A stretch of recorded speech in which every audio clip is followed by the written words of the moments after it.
So welcome everyone, students, guests, to sessions on territory focusing on repair, urbanism in a broken world.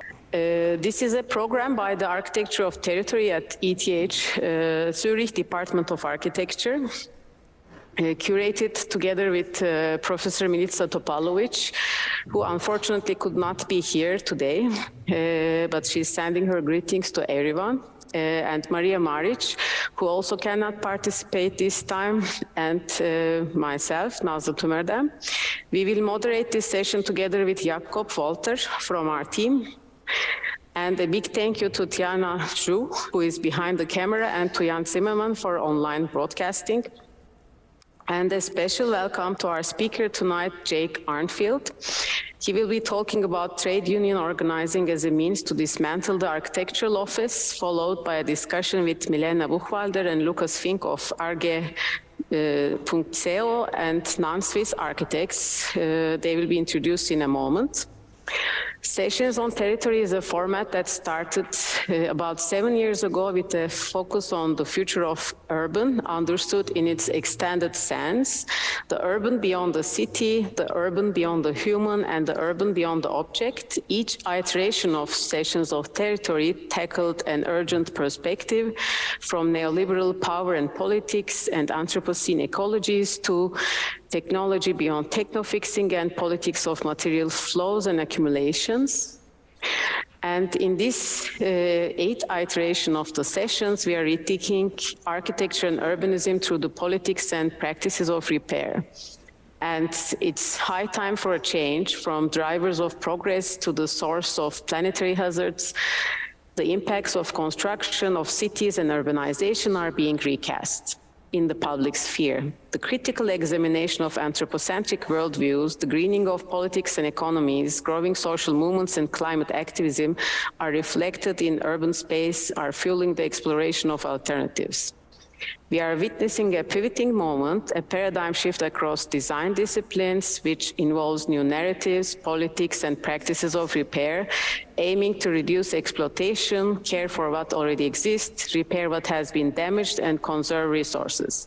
The material and social crises of capitalism are being countered through a different set of values, of care, of maintenance, plurality, reappropriation, and reparation. Repair being, we believe, the central proposition at the core of this changing mindset. Our sessions this spring are aligned with the Great Repair Project, a collaboration between Arnfield, the Akademie der Künste in Berlin, the University of Luxembourg, and our team here at ETH Zurich. This issue you see here, which we have launched here at ONA as our first session, is our departure point, and our goal is the exhibition that we are currently preparing. It will open in October 2023 at the Akademie der Künste in Berlin. We will try to address these questions. What is the repair ethos and how is it being turned into praxis? What does repair mean in relation to material culture of the consumer society? Can repair be positioned as a paradigmatic orientation in our field, alternative to growth-based and techno-fix approaches? And how do we conceive the self-repair of our discipline? How are we repairing the construction industry and its destructive logics, the architectural office and its productivist ethos, and finally the architectural education and the curriculum? On that note, it's a huge pleasure to welcome today Jake Arnfield from the trade union United Voices of the World section of architectural workers. This newly formed grassroots trade union for architectural workers from the UK collectively takes action and fight against the negative impacts of architectural work on workers, communities, and the environment. Jake is an elected workplace organizer for a section of architectural workers and sits on the coordinating group. He focuses on increasing the participation of workers in the union and organizing them to take coordinated collective action. His talk today will focus on the architectural office itself as a frontier of neoliberalism, hinting at how the exploitation of architecture's own workforce links to a wider structure of domination. He will present how trade union organizing can challenge this by allying and coordinating as architectural workers as a way to dismantle the office. After Jake's intervention, we will start our debate. We will invite to the podium Milena Buchwalder and Lukas Fink from UVW-SAW, a collaborative practice for architecture and spatial transformation. They appropriate existing working tools for a new form of organization, a structure without employers and employees, and they work independently yet in a collaborative spirit and with shared accountability. And last but not least, we will have representatives of non-Swiss architects, a group of architectural workers, scholars, practitioners with a migrant background, and they are Swiss allies pushing for a public debate on the working conditions for foreign people in spatial practices in Switzerland. And now we are delighted to call our speaker Jake to the podium. The floor is yours.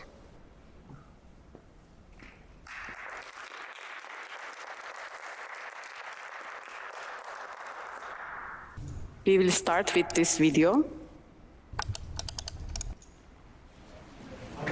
The cornerstone of architectural practice is a division of the people involved into a small minority of architectural businessmen and bureaucrats, the management on one hand, and architectural workers, be they architects, architectural assistants, technicians, draftspeople, secretaries on the other hand.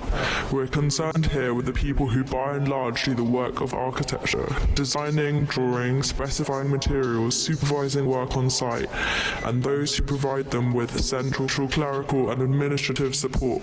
These are the architectural workers. NAM, working for what?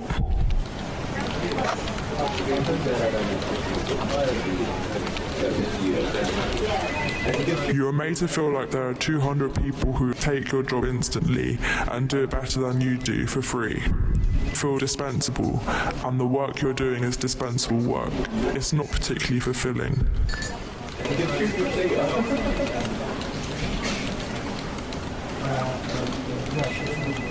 I just got on with it because I didn't want to lose my job. I knew it wasn't right, but I ended up doing it until I left.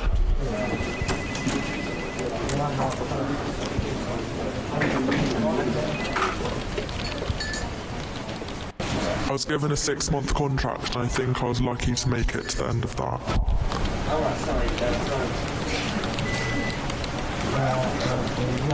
It's a thing about everyone undercuts everyone. If we don't have a tiny fee, we won't get the job. Is it worth getting the job when we can't actually afford to do the work? It's not very sustainable, and I don't think it will become sustainable until architects take a stand and say everyone's leaving the profession because no one can afford to live and be a recently qualified architect.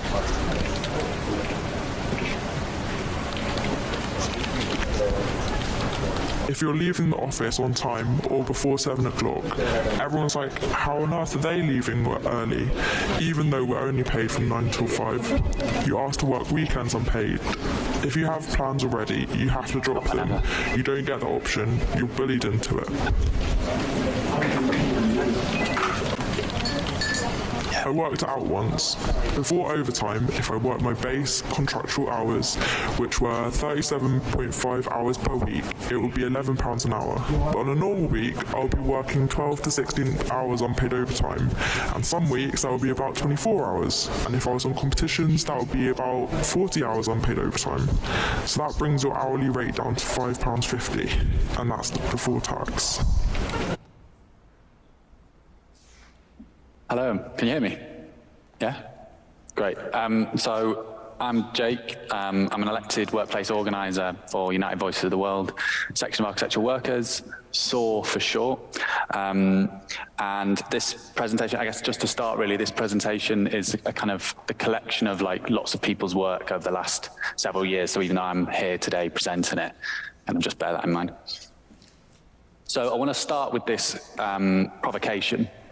And I guess it's about what the presentation's about, but it's also about what the union is about. And so in order to transform architecture in the city, architectural workers must start unionising in the architectural office. I'm going to start with an introduction, setting the scene, and then I'll explain SAW's analysis of the architectural office, our strategy for unionising the sector, and finally I'll conclude with our long-term impact of unionisation of architecture in the city. So to start with, what's the role of architecture in the city? And what is the architect's role in capitalism? This is a poster from an event that we did years ago thinking about the housing crisis in London. And the housing crisis is just one example of our criticisms of architectural work in the city, but it's obviously there's a lot more. So as practiced under neoliberalism, architecture is an instrument of erasure and exploitation. Its function is to inflate the financial value of land to extract profit in service of a powerful minority. Most evidenceable in the architect's role in the Grenfell Tower disaster in West London. Studio E, the architect responsible for the design of the cladding system of Grenfell Tower, had no experience with high-rise buildings at all, and little experience of cladding. They neither knew the specific rules around cladding, nor were troubled to find them out. Their role was to beautify a social housing tower, exploit the loopholes in the law, and minimize the cost to the council. And there was as a byproduct, as a kind of coincidental byproduct, the property prices of the nearby properties kind of inflated. So we see this across London, architects employed to redevelop social housing estates, to exploit land that residents live on, to erase their history, and big developers and private landowners always seem to get richer in the process. This is the Haygate estate in South London. It's managed decline for decades, with little investment to improve it. And in the 2000s, the only financially viable option left was to knock it down and rebuild a mixed tenure development. Of the roughly 1,000 social homes that existed on the estate, only 82 were replaced, and a further 2,600 were built, but they were entirely private. What that actually looks like is hundreds and thousands of working families being kicked out of their homes, out of Southwark, out of London, and the architect plays a key role in that. This block, built in the ruins of the Haygate estate, was designed by Panther Hudspich Architects and was nominated for the 2022 Reba Sterling Prize. The architect's role in the project is as a friendly interface between the profit-hungry developer, Lend-Lease in this example, and the planning department. They present the scheme, gloss up the drawings, and provide the theoretical framework as to why what is existing, those people's homes, needs to be demolished, and why whatever it will be replaced with, this award-winning building, will be better. This exploitation of the city is fed by the exploitation of the workers. The architectural office where these buildings are dreamed up is itself another frontier of exploitation. Architectural workers are subjected to endless overtime, paid asymmetrically based on so-called countries of origin, and hierarchically classified and subordinated to the director's control. The impact of architecture imposed in the city and its ready exploitation of its own workforce is not a coincidence, but intimately connected to a wider structure of domination. How do we ensure that architecture is not a service to capitalism, but works for public good? And how do we ensure that architectural workers are not exploited in that process? This is a cartoon from a magazine, a pamphlet made by the New Architecture Movement in 1977. We're told that the best and most effective way to change things in the workplace is exactly the same as in the city. Suggest things or ask politely. The middle-class values that are drummed into us at university tell us, get into positions of power, work alongside power, and influence things from within, whether that is getting close to the developer or getting close to your boss. But as workers, we do the work. As architectural workers, we do the drawings, we coordinate the projects. Together, we are the power that keeps that system turning. So together, we can take that back. To transform architecture in the city, we should start by transforming the architectural office, by putting workers in control of it, then expanding that field of vision and coordinating with other workers across the economy to dismantle the current system together. Okay, so this is the first part of the presentation where I'll talk about analysing the office. The second part of the presentation will be about unionisation, and the third part will be how that impacts architecture in the city. So a group of us came to this kind of realization that the way to transform architecture in the city was through unionization in 2017.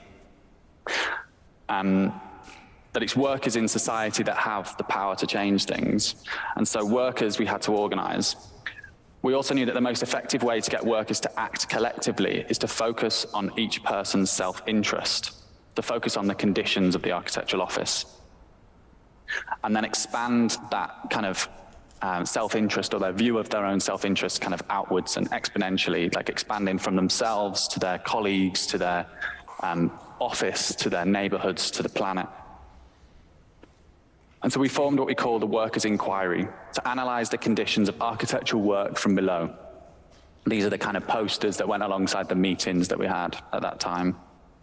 We held open meetings, conducted surveys, hosted interviews, and undertook archival research on past efforts to unionize architectural workers. Some of this work was featured in a pamphlet we created called Collective Empowerment Through Sharing. 82%, and it's what we found through this kind of analysis of the sector, through the kind of qualitative and quantitative research that we did, was that like 82% of people that we interviewed were working some level of unpaid overtime. 8% felt that they were fairly compensated for their work. 60% thought that there should be an architectural union. 50% have experienced or witnessed some level of discrimination, and only 39% felt valued as an employee. And you heard in the video that we started with some of the kind of stories that came from that piece of research, but I'll read one of them out. You know that no one gives a shit about you or the work that you're doing, and you're just a guy in the corner doing stuff for the sake of it. You're made to feel like there are 200 people who will take your job instantly and do it better than you will, for free. They make you feel lucky that they're paying you to do it. You're made to feel dispensable, and the work you're doing is dispensable work. It's not particularly fulfilling. And so to conclude the Workers' Inquiry, we kind of categorized in this kind of research, we categorized the issues that we found into kind of 5 headings. The overwork, and these were the 5 kind of key issues in the sector. So overwork, so this is a common complaint. Direct and kind of indirect pressure, so whether that's please stay late, or whether it's just kind of implied that if you stay late, you'll get better treatment or you won't be discriminated against, et cetera, is applied to employees to work, whether that's through their lunch breaks, whether that's after office hours or over the weekend. This pressure is magnified for people with less secure contracts during probation periods, or non-kind of UK architectural workers who rely on the employer to support their visa. So we were just talking about this before we started, but if you lose your job, if your employer's kind of paying for your visa, you have 2 weeks to find a new one. And so these people were commonly staying a lot later and working a lot harder. So following COVID-19, we saw a spike in overwork. Some offices reduced the number of employees through what was called furlough in the UK, where the government paid your wages, but then everyone else in the office who stayed. So furlough was a system that was implemented in COVID, which meant that an employee could stay on the books of the business, and the government would pay their wages, but they weren't allowed to work. And so a lot of employers used this as a way to reduce the cost of staff, but then they would work the people that remained in the office a lot harder. Employees in the UK regularly ask workers to opt out of the EU Working Time Directive, and that kind of limits your maximum working week to 48 hours. And that's something that's been carried over in law following Brexit, although it is something that the Conservative government are talking about getting rid of. But so they ask you to, so when you get a job working in a practice, they'll ask you to sign that away so that you can work more than 48 hours a week.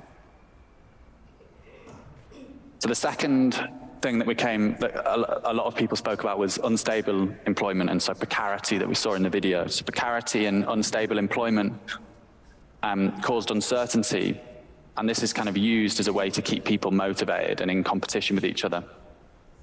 In the current market, labour is cheap and workers are easily replaceable. This creates a sense of urgency and competition that forces people to keep pushing at the expense of their own well-being. Recently, some of our members have been asked to reduce their notice periods, so the period in which an employer has to give you before when you get fired, essentially, when you get made redundant, from 3 months to 1 week, asking them or making them easier to dispose of at less cost to the business.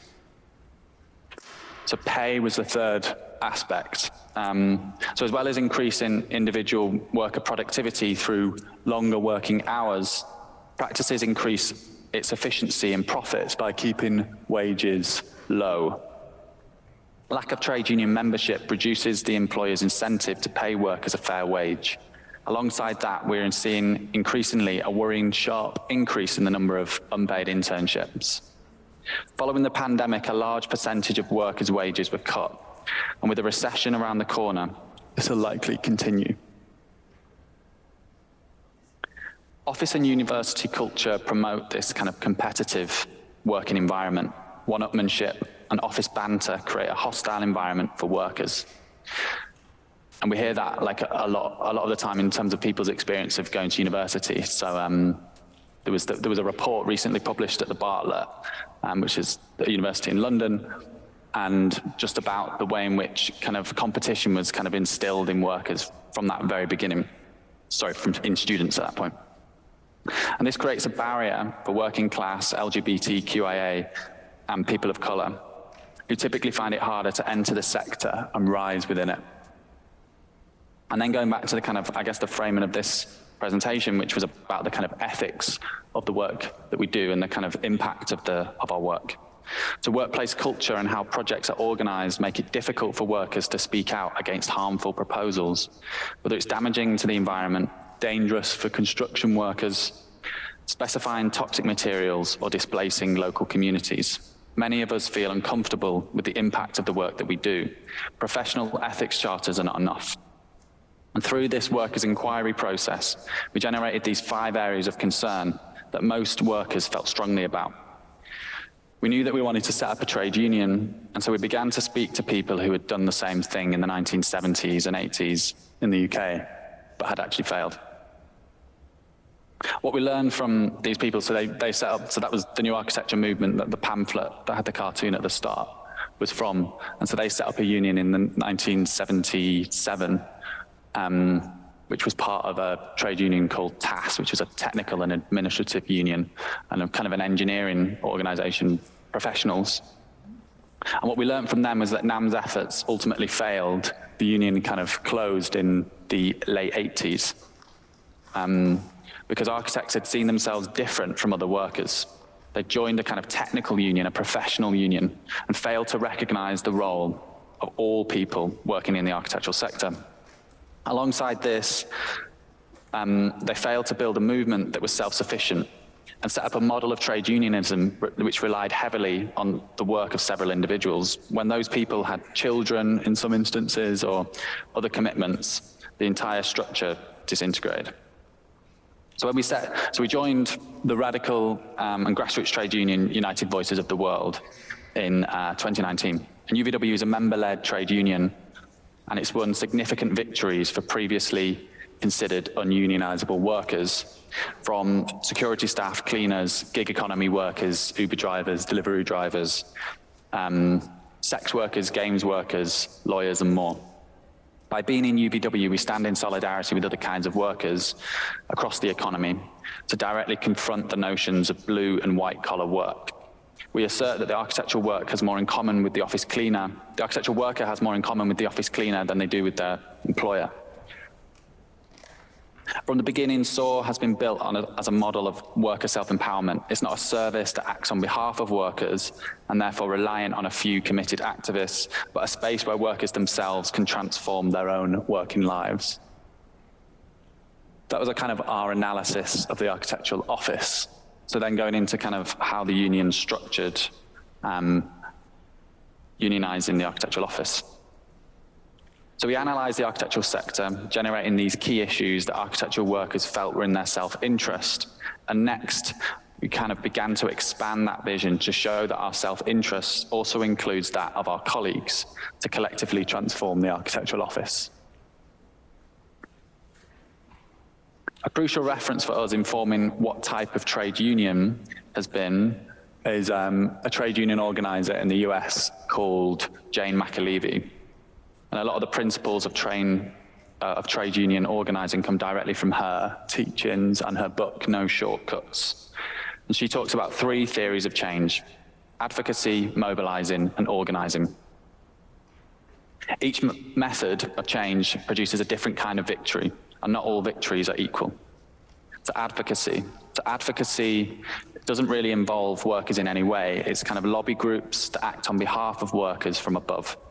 It's the Architects Journal talking about bad working conditions in the sector.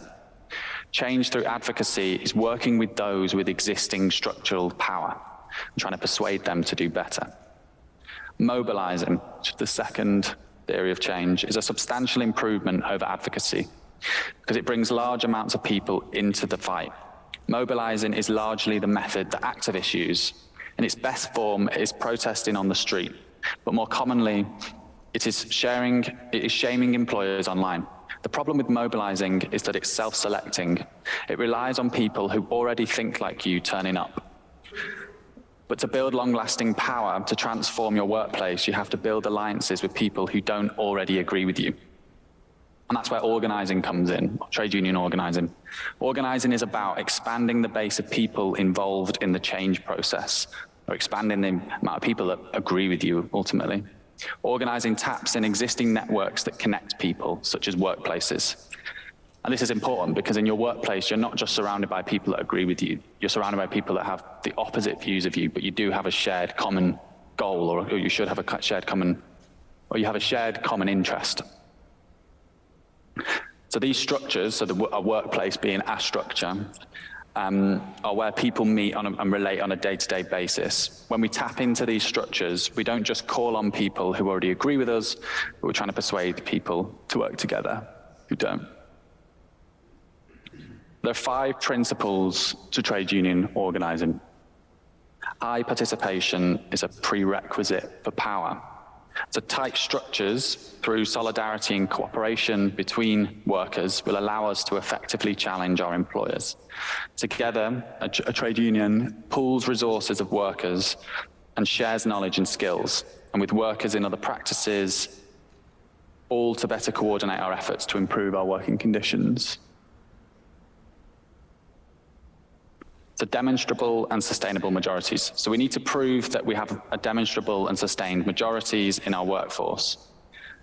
And that if we're together, we're prepared and willing to take action. We need to show that our bosses, that we have the power, and we have to compel them to concede to our demands. Unity against division. When we unionize, we're acting on the belief that our power comes from each other, working together towards a shared aim. Unlike our bosses, whose power depends on financial coercion or punishment, our power comes from strong relationships and unity. These relationships are built on listening, transparency, trust, and empathy.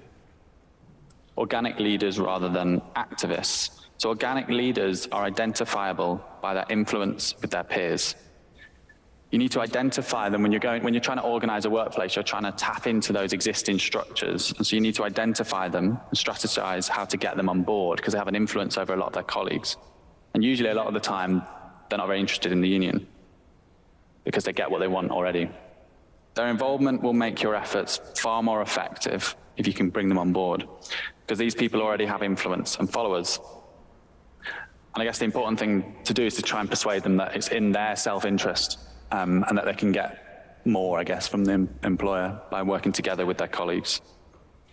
So the final kind of principle of trade unionism is whole worker organising, which again is about this presentation, which is about seeking to engage workers in the betterment of their lives, not just in their workplace. So that's about expanding that field of vision beyond just the workplace and thinking about the communities that we inhabit, the planet, etc. How does that actually work in practice? So if we think about this kind of as an office structure, a hierarchy, our boss's power, the ability to make something happen, happens by coordinating our behavior as workers. And those lines and the hierarchy between workers represents that power dynamic.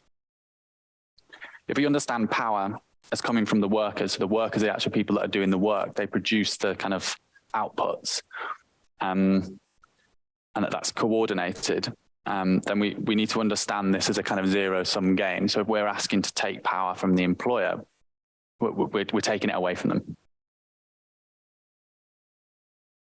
you ask your boss for something to change, it's up to them. Like they can decide, you know, can I have a pay rise? Can I work? I don't want to work I don't want to work in the overtime, etc. And you put yourself at risk by doing so. And if you're lucky, maybe they'll give it you, but most of the time they probably won't. And if they give it you, it's probably because it's not as much as they can afford. So as individuals, we're less powerful in this relationship. And so our bosses can choose whether they want to give us something or not. So when we do, the next thing is to kind of, everyone in the workplace to kind of start demanding the same things at the same time, right? But in a non-coordinated way. The bosses relies on our production for that business to make money. But they likely could ignore one angry individual, but if all of the workers start demanding the same things, then they're more likely to listen. But if that demand is supported with an action, such as a strike, then you begin to start taking back that power, because you start stopping that kind of flow of money into the practice, and that's really where they're going to start listening to you. Trade unions have tried and tested tactics that can leverage our productive power to negotiate for change within our workplaces. Through open and democratic organising, workers can begin to rebalance the power in the workplace and start setting the terms of their working lives. This is a structural issue. It's not because bosses are bad people. They may be kind parents or friends, but in the workplace, they act in their class interests as an employer. So what are the kind of challenges to organising that we've found over the last 3 years? I've kind of categorized them under 4 headings. So division, confusion, fear, and hopelessness. So division, so there's this belief in architecture of the individual. The only way to achieve change is by getting close to your boss, as we said before, and it's the kind of change that we're taught to believe in the city as well.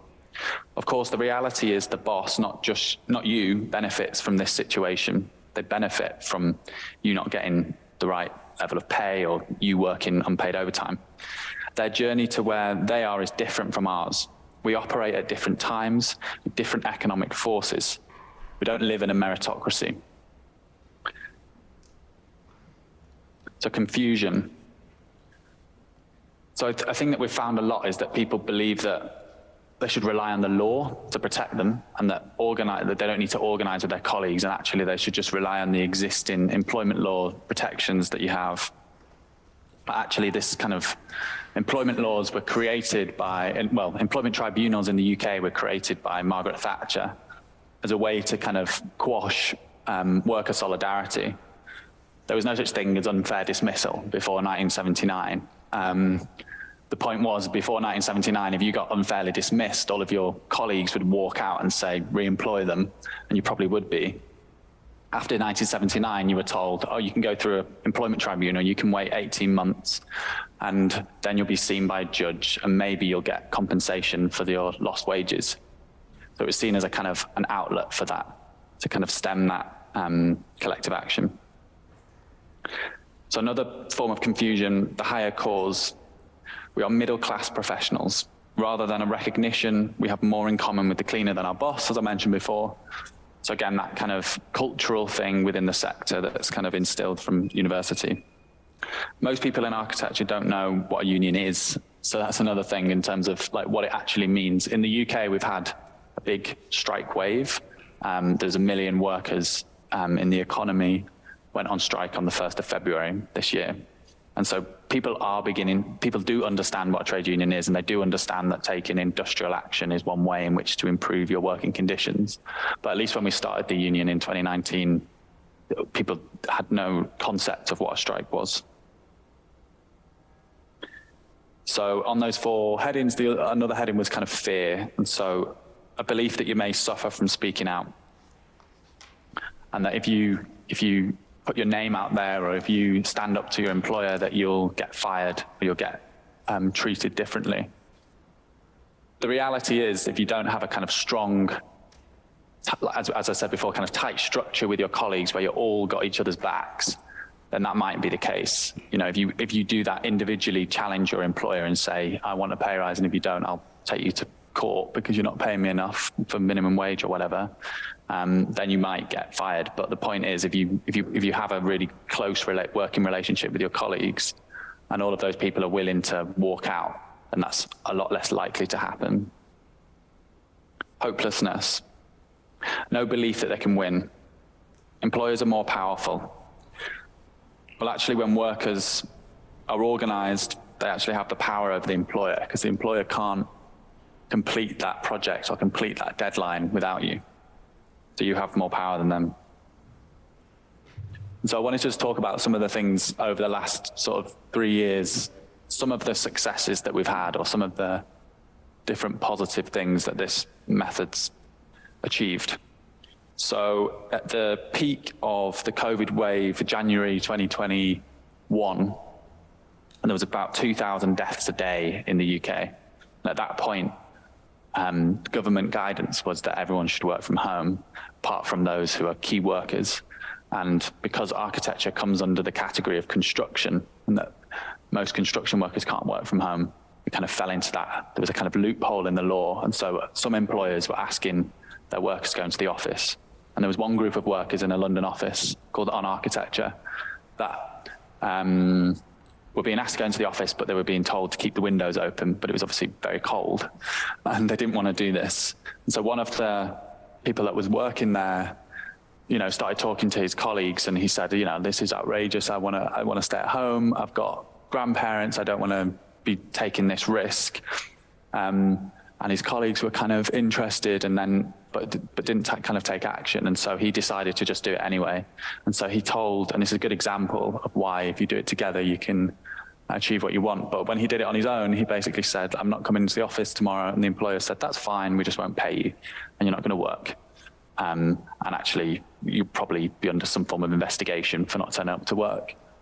And so all of his colleagues in the London office, so he was working in Canterbury, but all of the colleagues in the London office heard about this and got together, and they all collectively walked out on, so the whole office, the whole London office, because the main office was in Canterbury. And when they walked out the same day, they kind of got some news articles about it, got some support from the wider community. And the same day, the employers sent out a kind of an all-office email saying, yeah, we're introducing a work-from-home policy. They didn't say why, but it just happened on the same day. And then actually they invited the workers and the trade union into discussions when several months later they were trying to ask people to go back into the office because they wanted to know what they could do to reassure them, because they didn't want this situation happening again. So it's just a good example really of like when people do things together, you're a lot more protected and you're more likely to get what you want. This is a kind of protest that we did in 2018 as part of the workers' inquiry. We kind of wrote these demands. Two of the demands were that we demand an end to unregulated, unsustainable and unhealthy working hours. And we demand an end to unpaid obligatory overtime. And at that point, we were just trying to get RIBA to take notice. So RIBA is the kind of chartered body in the UK for architects. It's not the statutory body though. And we were trying to, there was a presidential election, and it was the last day of the presidential elections. And so we got a group of us outside, we made lots of noise. And we were trying to get the people that were running to be president to kind of take note of architectural workers, I guess, conditions or issues. Didn't really have much success that year. That was Alan Jones who got in, but then last year we got we ran a campaign with an online kind of activist group called Future Architects Front to get an architecture worker elected to be the president of the RBA. And so Moyowa Oki is now the president-elect, and in September he'll become the president. And as part of his campaign, he committed to some of those demands, and those demands were to ban in unpaid overtime as part of the RIBA Code of Practice.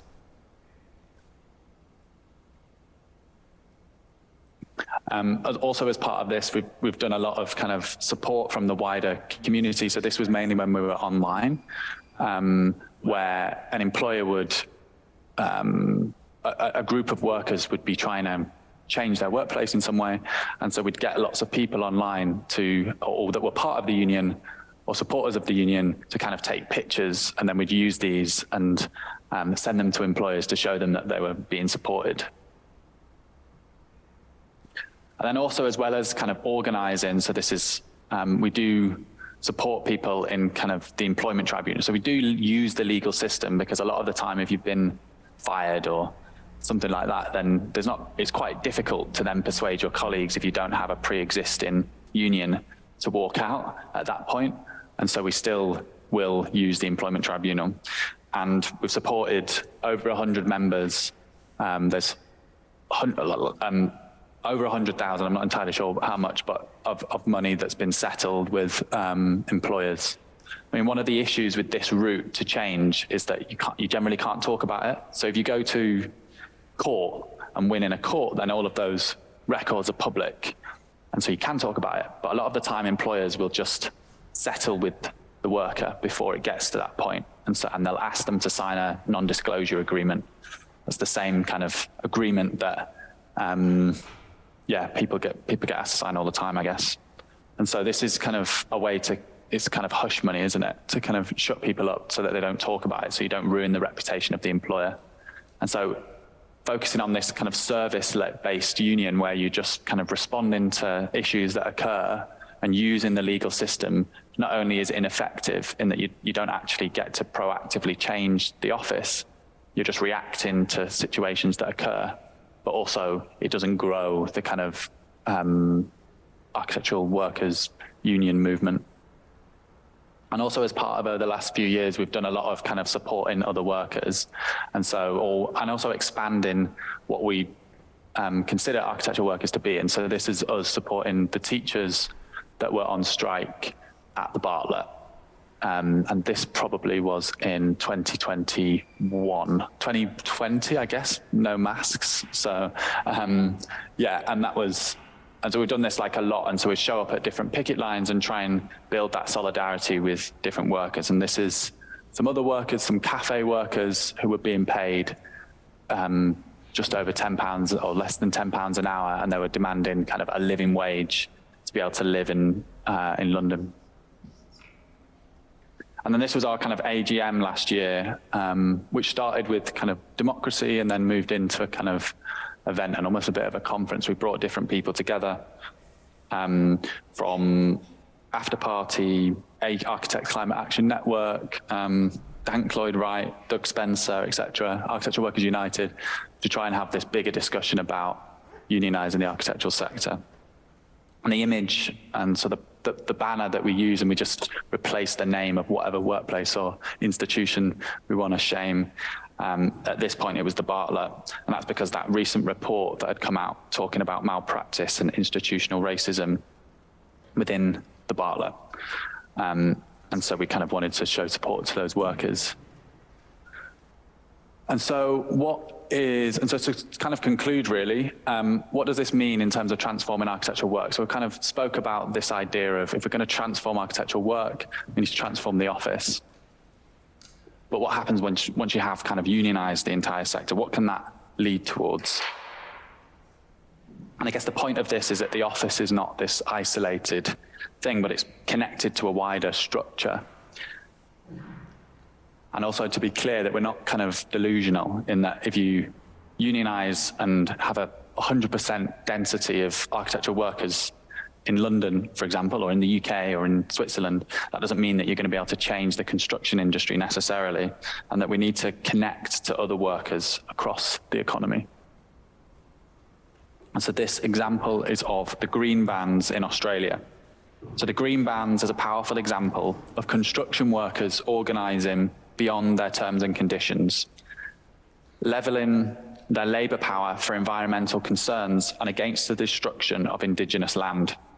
The BLF, the Builders Labourers Federation, formalised social responsibility as part of their union ethos in the 1970s, stating that workers had a right to insist their labour not be used in a harmful way. For the next 4 years, resident groups would call upon construction workers to obstruct projects from happening, whether that was prisons, factories, luxury housing on bush and parkland. Union workers from the BLF would agree not to work on these banned developments. And if non-union labour was brought in to complete the work, as what you call in the trade union movement scabs, then the BLF would down tools on other construction projects as well. By 1973, green bans in Australia had halted projects worth then $30 billion, equivalent to $350 billion today. So to kind of finish really, whether it's climate and ecological breakdown, gentrification and social cleansing, or detention centre and prison expansion, the site of struggle for spatial justice is not in Parliament, nor just in the streets, but in the workplace. And so the agents of change are therefore not the architects, but the architectural workers.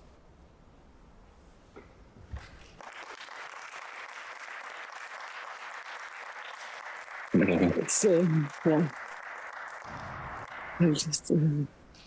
Thanks, Jake, for this very inspiring and interesting presentation. So now I will ask also our respondents and Jakob, everyone to join together here in the podium. Yes, thank you, Jake. So we want to bring this now into the Swiss context.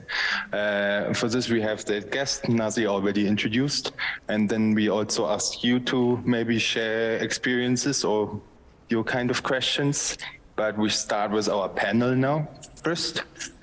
So I want to start with AGCO. I mean, you are like 14 young architects who started few years ago, like your practice, and it's a quite unique structure, but I also feel like it came out of also a feeling of, not really wanting to work in the practice we know as in an office.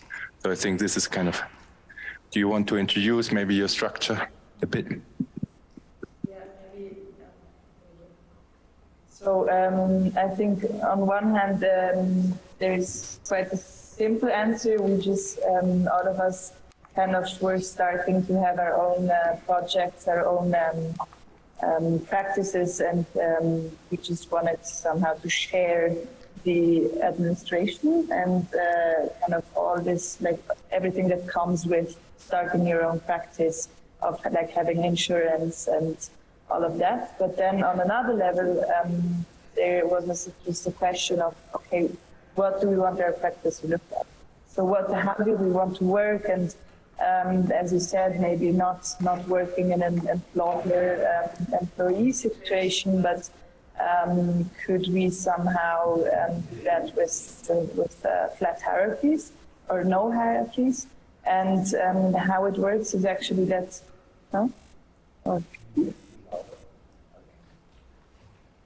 How it works is actually that we are 14 people in this practice, but we are not, all of us are not working together. So you could say there may be kind of 5-6 practices within this one office, this one corporation. And we, like me, for example, I work with my partner. We're 2 people that work actually on a few projects. But then, like, they can create also like some collaborations within the office because we're all one structure. So there are kind of different possibilities of working together.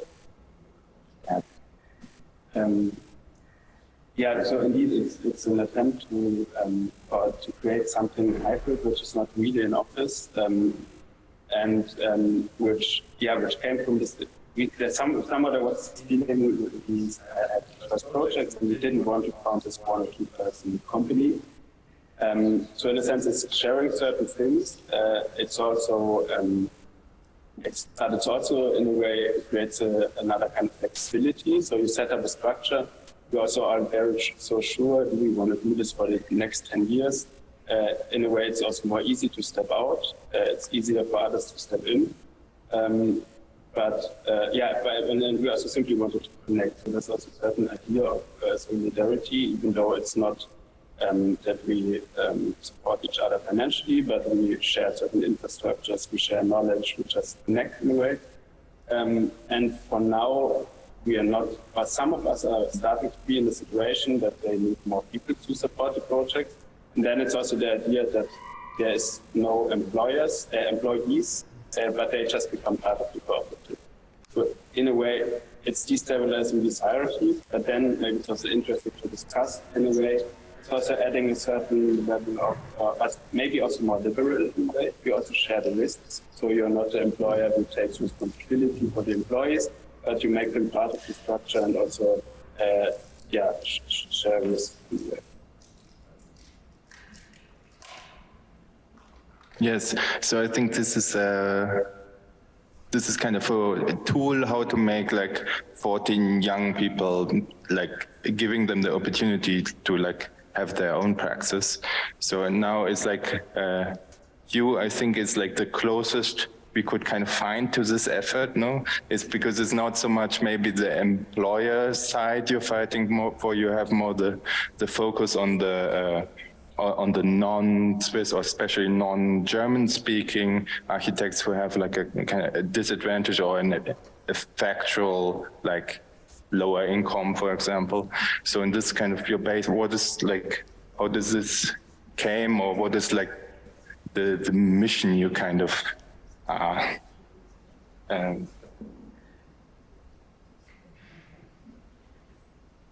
Yes, exactly. As it was, no? No, it's good. It's good? Okay.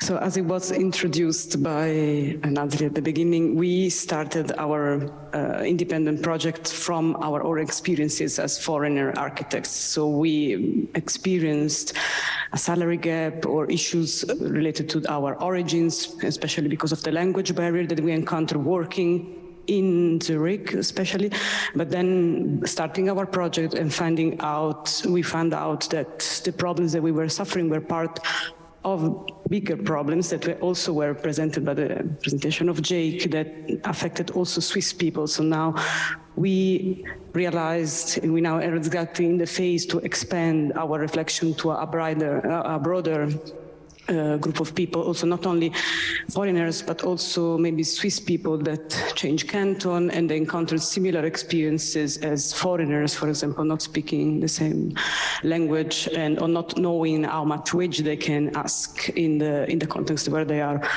working. So actually, there are some specific problems in Switzerland, for example, not having a union of architects as well. There are collective agreements only in few cantons and not in all, like in Zurich there isn't, but in Ticino or in Vaud there is. And other issues are specific to the context where we are, but others are more broader. They're inserted in movements like the one in the UK that was presented. And that's why we want to expand our experiences to other people and Swiss as well. Maybe you want to add something on this? Yes, thanks. I would like to add our take on the topic repair the office or dismantling the office. Like, we really believe it's a matter of politicizing the practice.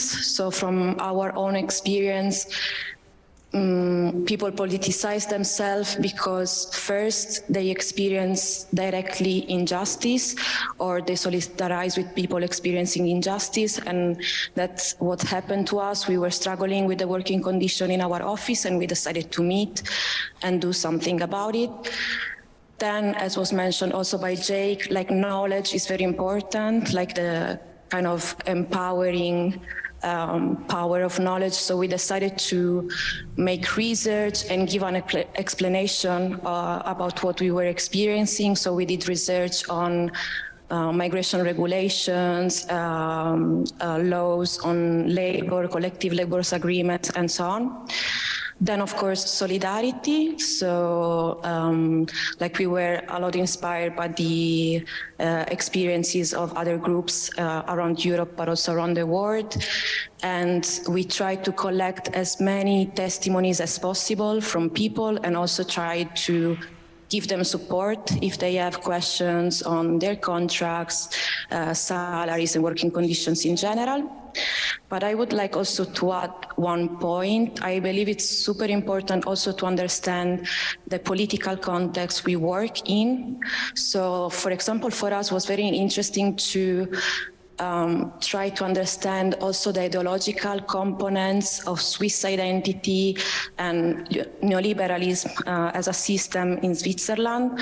So it was important for us to kind of try to deconstruct some ideologies, like, for example, the idea of the efficiency in Switzerland, or the idea that there is no social polarization, and how these ideologies somehow also reflect in our practice. Also, for example, the ideas that Switzerland is a multicultural society, but often multiculturalism is intended for like the regional diversity and is not intended for migrants, for example. So, like, of course, we can deconstruct one by one these beliefs, but they really have an impact on our situation, on our working conditions. Like, for example, the idea that the competition system in Switzerland kind of guarantees a very high quality of the architectural production and also of the innovation, but people don't look that much on the working conditions that are produced by this system. Then also the idea the education system is one of the best in the world, and this is a consequence for us because our education background was not recognized. And also I think it's important to mention that, like, when people think of Swiss architecture, they think of some generations of architects that are mainly male, white, also coming from wealthy backgrounds. But then if you look at the reality of the practice, like, for example, we found out that in Zurich, 50% of the people working in the architectural sector, they are non-Swiss, and many of us, we earned little salaries and we struggle with our working conditions. So in a way, we think that, so if we want to politicize our practice, we really need to understand how these narratives that are very broad affect us. Thanks for the explanation from both contributors, respondents. In that sense, I mean, I kind of feel you, being a non-Swiss and non-EU architect working in academia. There is kind of a different, I guess, precarity, some kind of always behind thought of deportability and all these things that are not only part of, you know, the discipline, but also part of the whole system. But in that sense, I mean, I also appreciate this effort of unionizing, coming together, and also making transparent, visibilizing these conditions also to those maybe who are not so much aware of, you know, these differences. In that sense, I would like to also ask you and also Jake, how did this, or if it did at all, affect these endeavors which you're also doing voluntarily and in kind of like unpaid, as unpaid labor, your actual works in the offices? Did you somehow become these killjoys at one moment for kind of allying up? There is this recent issue after our great repair issue of Arch Plus, which also Jakob was co-editing. It's on the, actually, like, it's somehow works very timely. It's on the office, the architectural office, and one essay there from Marisa Kortright, she says she's kind of referring to this Serbo-Croatian idiom, nemam obraza da se žalim. So you don't have the guts to complain because you could have it worse, and this always like makes you go into this becoming thankful and trying to work better than others, so that you can, like, you know, stay. So I mean, maybe first to our guest, Jake, how does it affect? You have, I think you said, around 400 members. So how does it affect their actual jobs? How does their immigration status? Not only immigration, but does this become kind of like that you're part of a union and you're like fighting for better conditions to gain some rights? Does it affect your status at the office? Do you become kind of like a problem? Do you get a black dot next to your name? Yeah, it's interesting because we were talking before the event and non-Swiss architects, and it kind of reminded me of years ago when we were really scared about being kind of public. And I think because we got to a certain size, like you saw some of the pictures where there's, I don't know, 150 people or something, you become a lot more invisible. But definitely at the beginning, I remember when we kind of launched the union, we had an interview with Ollie Wainwright from The Guardian, and he wrote a kind of piece about the union, quite like complimentary. But we didn't put our full names, we put our kind of first names. And I think we were really scared. And I think that there must have been a turning point when we did use our full names. I definitely had, I mean, my employer a few years ago sent me an email saying, I've seen this article. You need to declare an interest in terms of, so I had to write a form basically saying that I was part of the union and that it wouldn't, because I work in the public sector in London. And so I work a little bit differently. I work in kind of the pre-architecture stages as kind of like the client side, working early design stages, I guess. And they were a bit concerned that that might influence kind of the work that I was doing at work. But I did also feel it was a little bit of a kind of them letting me know that they knew in a way. I don't know, it's kind of hard to tell. But how does it really influence things? I guess, yeah, there's a lot of kind of fear that it will. And we've definitely seen people that have been victims to kind of trade union victimization when they've told their employers. So it does have an impact. And that's why I think we're really strong on the fact that you shouldn't tell your employer until you've got the support of all of your colleagues. Because at that point, if you drop a letter and everyone's name's on it, it's like, well, who's the leader? It doesn't really matter at that point.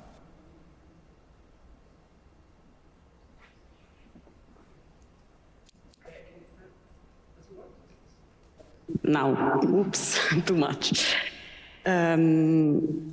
Actually, for us, it's a bit of a different situation, both because we are in an earlier stage, I would say, compared to you, and also because both of us, in the moment, we are not active in practice. So we are not confronted with the problems of, I think, maybe the reaction that you encountered when, in case one of our bosses will find out that we want to organize either ourselves or we want to raise awareness on these topics, or even to form union. So I can talk only from my personal perspective. I think that this idea that also was this problem that was also addressed by the article that you mentioned, that schlimmer gets best immer, it's already maybe a reason why we encountered and still encounter some difficulties as soon as we want to bring the discussion on the real side of the world, let's say, not only on social media, where we are quite active, and also we receive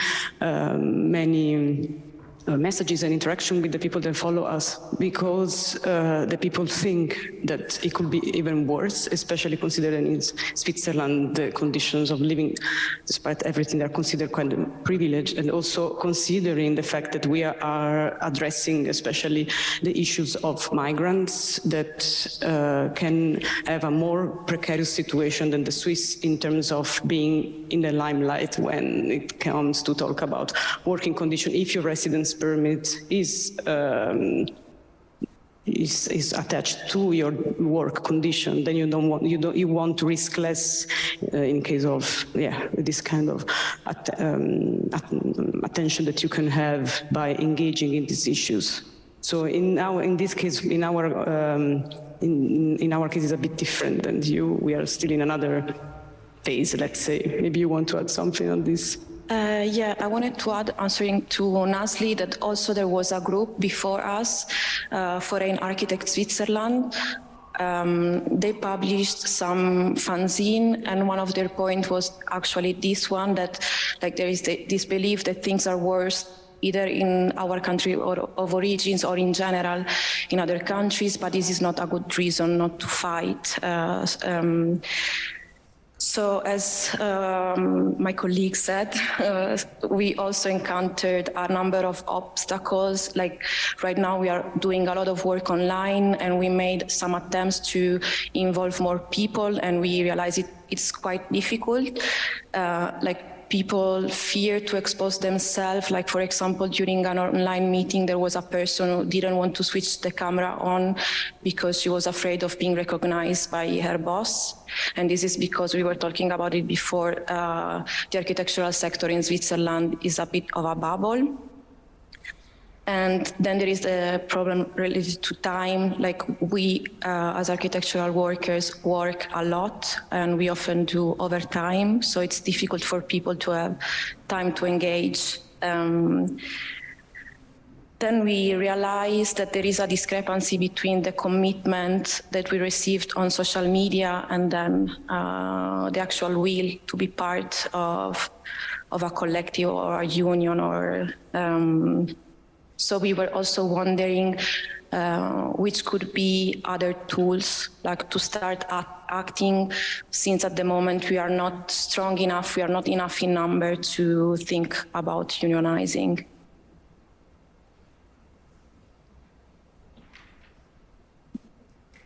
Yes, I actually wanted to ask that this is a union, but so you haven't. You don't even see an opportunity to, I mean, right now you work through an Instagram account more or less, no? And you do make Google surveys on getting more into contact with people, you know? But is it like, do you plan, like maybe not the grand union, but do you plan to get some like formal recognition or like jurisdictional powers at some point, like some recognition on top of like the public? Yes, it was originally one of the ideas to found on union, but as maybe you can say more about this because you were since the beginning, that you need a certain critical mass to do that. Also because it has to be in like convenient, let's say, also from the side of a union to have a group specifically for architects. And since right now we don't have enough critical mass, it's not an option that we rejected, let's say, but it's like on a break. And also the intention of doing this more of a research approach or like engaging in discussions through our social media is a way to reach this kind of critical mass. I mean, do you want to add something on that? Yeah, again, we know from FAS, the previous group, because they tried to contact UNIA, that they are not interested until there is a critical mass and the possibility to fight a fight that can be won.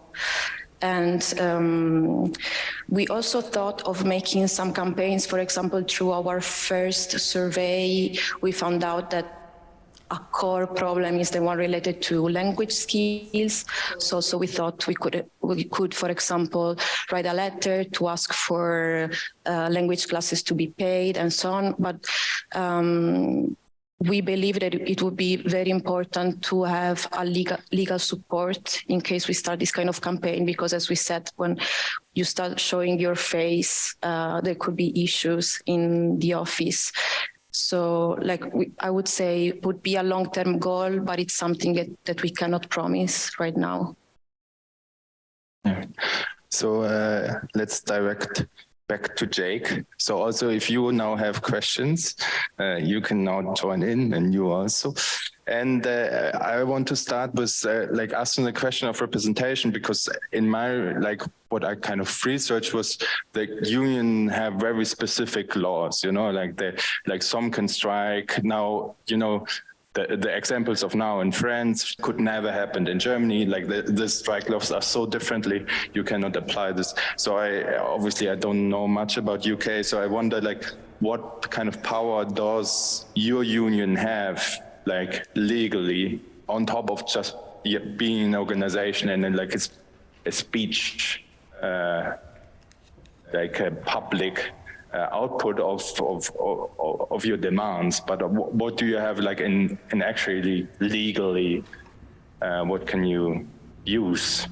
I guess there's two answers to that. There's one which is what legal resources do we have at our disposal And then I would say that that's slightly different to kind of the power we have, which in a way is about like how many members we have, how much density we have in a particular workplace, how much you can change the working conditions.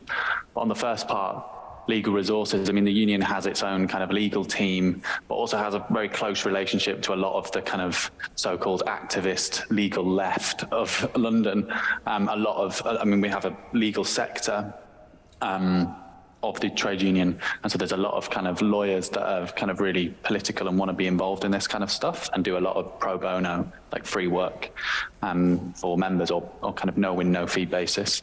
But in terms of the power, I'd say that we kind of have some power, but I don't think there's enough. And I think one of the lessons that we've really learned is that through the pandemic, we had all of these plans when we started in the end of 2019 to basically focus on specific workplaces. But then the pandemic happened and we had no way to do that. And so we just had to kind of cast our net as far as we could.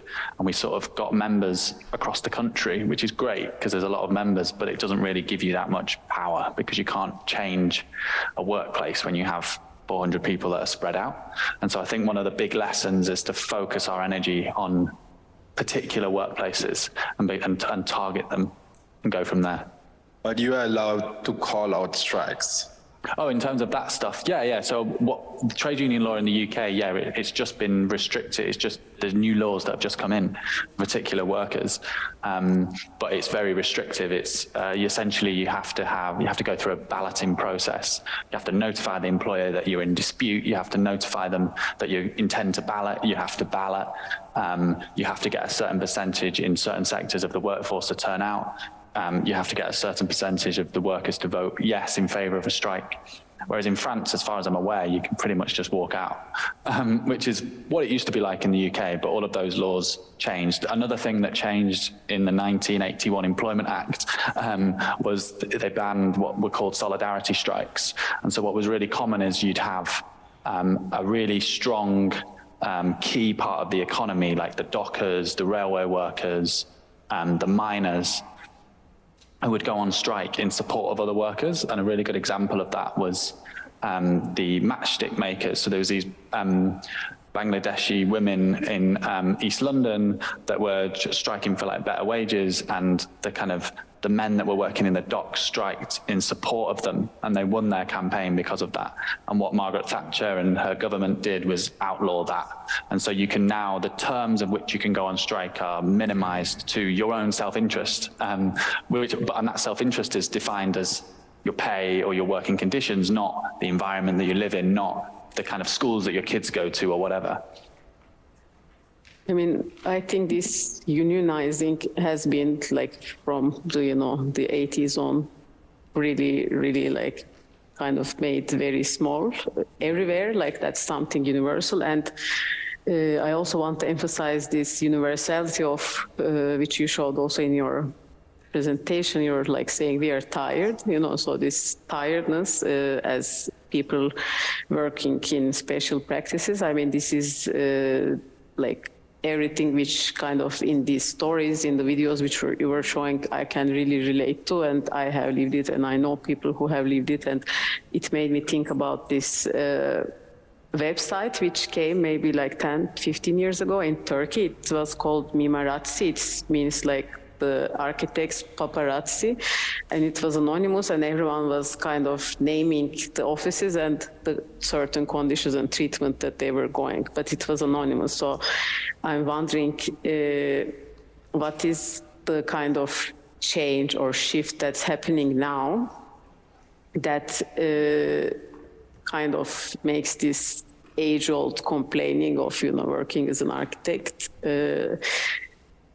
or architectural worker, let's say, that brings us together in a way. There is also like other clusters like architectural lobby, Architectural Workers United in US, and there are obviously some clusters here in Switzerland and also elsewhere. So it was making me wonder, I mean, why now? Is it like somehow that there is kind of that realization that actually we are architectural workers? Is it, which somehow this conditions became even worse than compared to before, that we, like, you know, there is this kind of comparability with menial workers that are mostly like forming actually the unions. And is it like something related with climate crisis and climate anxiety? I mean, do you kind of like feel like there was some sort of breaking point in that? Yeah, I think it's a really good point. I mean, on the point about the kind of paparazzi thing, we've had similar things in the UK. There was something that came out in 2016, 17, something like that, called the Shitty Architecture Men List, which was an online kind of thing where you could, it was around the kind of Me Too movement, and it was talking about, I guess, discrimination, sexism, sexual assault in workplaces. What you find with that is that the law is not on your side. And actually, that website got cease and desist letters from the men that were being accused, in terms of saying that it was defamation. And defamation is particularly expensive. So, I mean, it's interesting because it's something that we've discussed in the union, because people want to talk about things and they want to do things where they don't put themselves at risk. And I guess we respond to say, don't put yourself at risk by doing it with your colleagues. But yeah, on terms of why now, I guess it's interesting, isn't it? Like it feels like there's a radicalized, politicized generation. And I think that came out of, climate emergency stuff, climate strikes, all of that. Those waves of things that were happening, and the younger people that are involved in the union there's definitely the younger wave of architectural workers are more political. Also in the UK, there was something unique in that there was a lot of hope in the kind of in the politics with a capital P in the Labour Party, and then in 2019 that was kind of smashed. And so all of those people that were involved in that, a lot of young people, some architects, kind of shifted that energy into the trade union movement. And that's why you see now the largest wave of strikes in, 40 years or something. So yeah, I think it's probably both of those things. And obviously things just getting worse and worse. And COVID was actually, we kind of, the union, not to sort of put it lightly, but kind of rode that in terms of, we definitely had a lot more reach. It was obviously an unprecedented situation. A lot of people were very scared for their jobs, scared for their health, and were looking for answers. And I think that's one of the things that we've always said, is that as long as the union exists, as long as it's there and the ideas are there, then when the right moment comes, then workers can kind of tap into that and use it for what they need it to.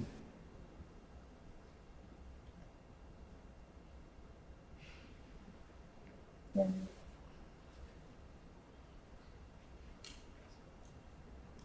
I have maybe something, I don't know if it's a question or a statement, but like since your talk from before, I was thinking the whole time that, I mean, us with this kind of office or structure that we have, we're like neither employees nor employers, right? So we're a bit of both, we're neither nor.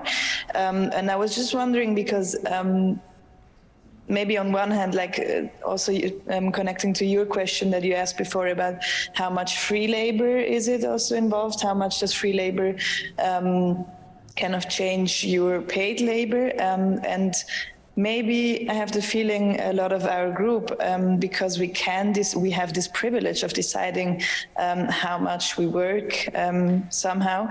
We also, or me at least, I put a lot of effort, a lot of working hours into unpaid labor. So I'm also part of like different organizations or groups, like SAS, for example, this Zürcher working group for city planning in a translated way, or also kind of a SAFA exhibition pavilion that we were saving, a pavilion from a women exhibition from the 58 in Zurich. So there's like lots of work kind of going into like maybe let's say political work that has a lot to do with architectural work, right? And I was just wondering, because like when we talk about kind of exploitation, it comes to self-exploitation, where we somehow, like, how do you unionize against yourself? Or like, how do you kind of, how does this kind of become part of the practice of unionizing? Is it just of having a discussion together, of being aware, or like also I was thinking of a post that I saw because I've been following non-Swiss architects for quite a while, where you say that in the 90s for competitions there have been approximately 5 hours of work for a competition, and nowadays there's like 2,000 hours of work. So also us as kind of self-employed, we also have to somehow adapt to these conditions. Like, how do we deal with that? It's not only somehow unionizing against, let's simplify it, kind of bad employers, but like the whole structure of how we work and how we have to react on that. Maybe as, not big questions. No, it's interesting. Yeah, the unpaid labor thing is interesting because we spoke about that a lot at the beginning. Like we're doing all of this work for free, and the way that we squared that was by saying, well, no one's making a profit from our labor, so it's just the same as like, you know, going and reading in a library, something in a book in the library, and so rather than, you know, in a workplace setting, and there's also a power aspect there if you're choosing to do it versus if you're forced to do it. But your point about kind of this self-exploitation, there's another branch of UVW, which is design and culture workers, so graphic designers, artists, people that work in fashion, a lot of freelancers. And they talk about this in terms of, oh, well, what happens, you know, I was speaking to a friend the other day, and she was saying that she had put in a day rate, and it was for 8 hours, and she was paid, I don't know, £100. And then it got to the end, it got to 6 o'clock, and she ended up working till 10 o'clock. And she was like, why wasn't I paid overtime for that? And I was like, ultimately, you are your own employer, and you have to set the terms of your work, right? And so you shouldn't work for less. And actually, I don't think you should work for free either, because the reason that you shouldn't work for free is because other people can't. You know, if you have children, if you have other responsibilities, if you come from a more like a poorer background, working class, you have no ability to work for free. And so you just exclude those people from that. And we were talking about this before, like, should we actually just have larger offices rather than having this very fragmented, you know, individual architect, I'm going to put my name on everything, but actually everyone kind of pulls these things and they're controlled by the workers. Isn't that what we should have? I don't know whether that really answers your question. But I guess to be a bit like provocative, yeah, like don't work for free. And I understand that that might mean how do you set up a practice? And I think that's a bit of a difficult contradiction. Yeah, but maybe also like not only a practice, but maybe, I mean, because before we talked about maybe kind of a more political generation of like, isn't there a possibility to react on kind of like power structures, city planning, kind of the built environment, for example, now here in Zurich, like kind of outside the practice, like how, like this kind of political work that has a lot to do with architecture, and is like for me personally a big part of my work. It's still, yeah, it's not, as you said, it's not profit oriented. It doesn't evolve in a project, but still it could be a valuable contribution to what is happening in the city, if that can't be part of the work as well. Oh yeah, I definitely think that should be. I mean, we've worked with campaign groups fighting to save their estates from demolition that I spoke about at the start, where we've done free work for them. We've said, yeah, we'll draw up some designs so that you can help fight the council who are planning to knock down your estate. I was also personally involved in the London Renters Union, which was a kind of community union fighting against kind of bad landlords and stuff like that, which we saw as a very spatial issue. Yeah, I think people should do that. Are you asking, is that connected to our role as architects? What you're saying is that what we should do as kind of citizens? And maybe both. I think like in ZAS, this is a huge discussion in the group. We're in that we're not only architects, we're also citizens, right? So, I think we're both. But maybe also to connect it again to the kind of question of unionizing, what I think is quite more difficult to answer is how, to kind of stop yourself of self-exploit yourself somehow. This is quite difficult to do. maybe just to add to that, because I think what you were saying, like, shouldn't we like connect and look for these other kind of structures? And I think with this cooperative, it's something we are trying. But then indeed this, I mean, with your fight with the union, you have a clear enemy in a way. Also in the diagram you showed there's the boss and the other workers. It's very easy in a way, but it's very simple. And it's also a reality, of course. But if you change this, I'm also really wondering for myself, then does it then end in self-exploitation? Or maybe it's just a question, how well does this practice then run? But in the end, you're also, sharing a lot of the precarity that you're in, at least as a young office. Maybe also just, to share something that's somehow quite related to this. I was also for a while working in Belgium, and there you have the system that everyone is basically freelancer, and like being in a quite privileged position of knowing I want to be there for a few years, I will anyhow go back. For me, it was I enjoyed it a lot, the freedom that comes with it. So you also, like, you come whenever you want, you go whenever you want, you work as much as you want, but also as much as the project needs. But in that sense, there are no over hours. But of course, there are also people who just need a certain stability. And if you if you start to organize yourself more in this kind of swarm structures, I think the stability is also gone. I don't know. I think it's interesting that anxiety that you have as an individual, like bidding for work as freelance, is probably the same that employers have in terms of always undercut, and that in London at least, like, employers are consistently undercutting each other to an extreme extent, and it's like really driving down, well, I mean, it's driving down wages, it's driving down the value of the sector. And I just think ultimately you just have to value yourself, you have to value your own time, and you have to believe that you're worthy of that. And I guess also question whether it's worth doing it unless you can get a fair wage, you know?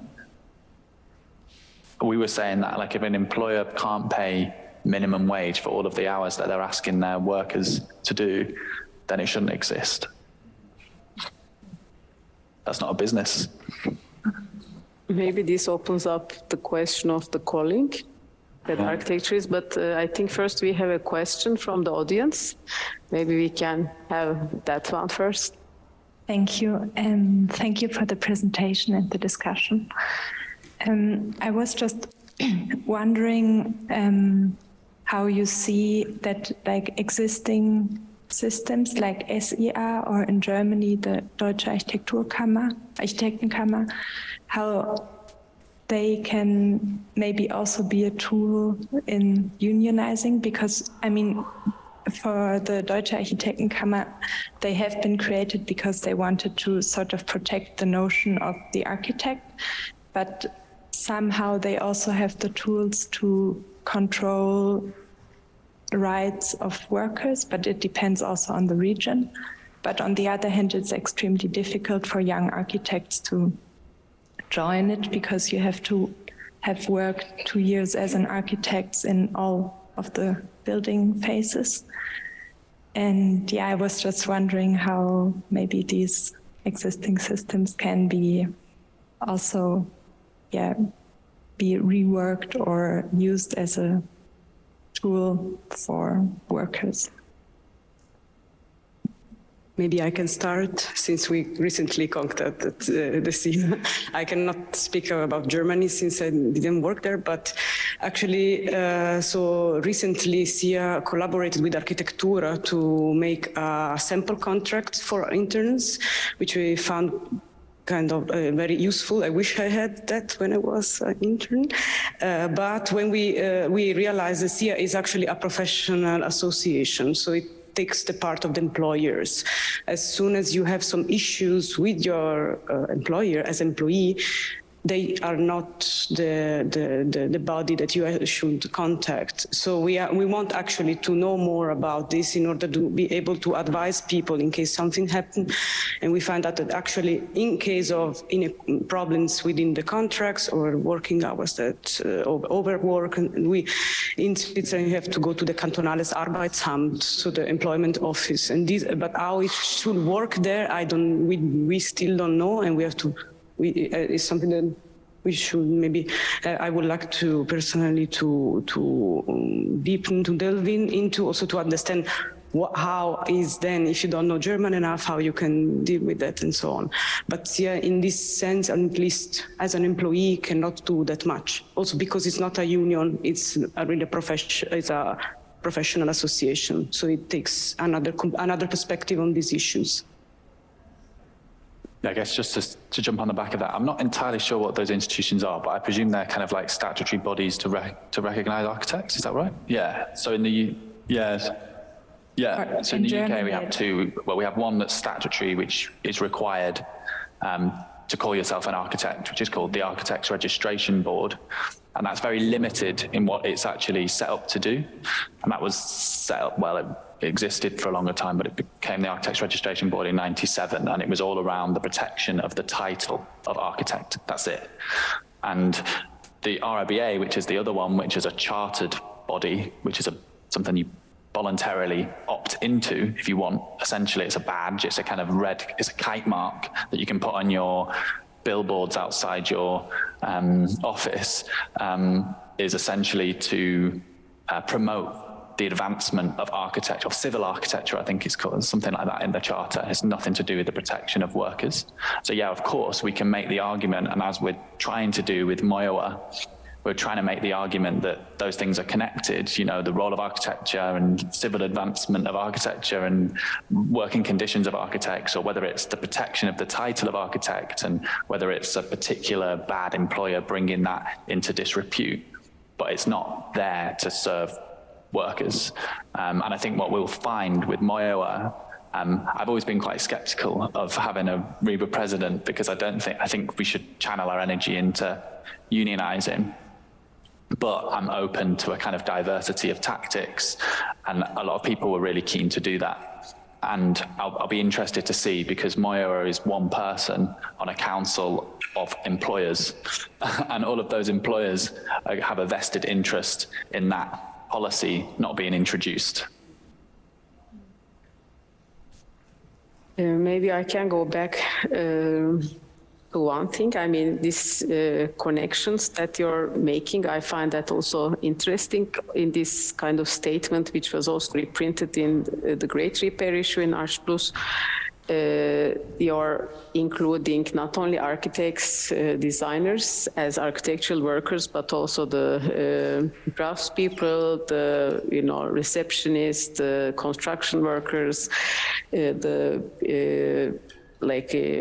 kind of technicians, etc. And you also include the architectural office and the construction site itself, which in a way I think helps to kind of disrupt this myth of the calling that you do architecture because it's your passion, which is I find also quite interesting, that it's also something very universal. I mean, it starts from the moment that you start your education, that it's kind of like, the whole, studio setup, the over hours already starts then, and then, you kind of see like maybe your colleagues, other friends studying something else, and it's not like that, but you take it as kind of something inherent.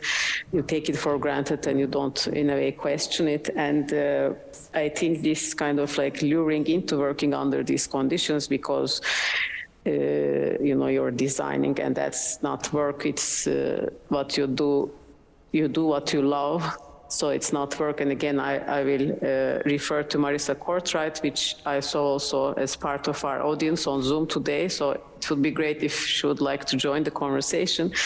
So, I mean, this is one of the connections that you're making and maybe widening this definition of architectural worker. And I think the other one, which I also find quite important, is that, with this inclusion, you're also broadening the scale to the planetary, linking special practices with the planetary exploitation and erasure, linking natural exploitation with worker exploitation, and then you're making us also in a way question. I mean, I think this is also in part of your statements, like our complicity as architectural workers. And then you ask, like, if you imagine that everyone who is kind of there striking, you know, for climate justice also kind of demands and says no to working in all these kind of projects. And I think this also links with the Great Repair project. It's also kind of, there is that transcalarity in the project. You know, we also have in this series, like, it's kind of the repair of objects, but also of architectural pedagogies, of, you know, the kind of repairing of the office, but also kind of broader thinking of the planetary scale. So I just wanted to ask all of you if you would like to open that up in your kind of coming together in your clustering. Yeah, no, I think that widening definition of who's an architectural worker was really important when we started, and I think it comes back to that learning lessons from people that had done it before. And at that point, they spoke about the architectural workplace being along class lines, being divided from technicians who are predominantly more working class, more marginalized, more people of color, and the designers. And the designers being more middle class, more male, more white. And I think what we saw was that although that division still exists, it's also even more kind of extreme when you include all of the other people that are involved in terms of the people that, like, clean your office. I mean, those services, those skills are required to keep to design buildings, you know, the people that answer the phones and all of that stuff. And so and I guess also being part of UVW, that was really important to us to kind of connect those things. But I guess, I think for me, it's about this passion, a calling.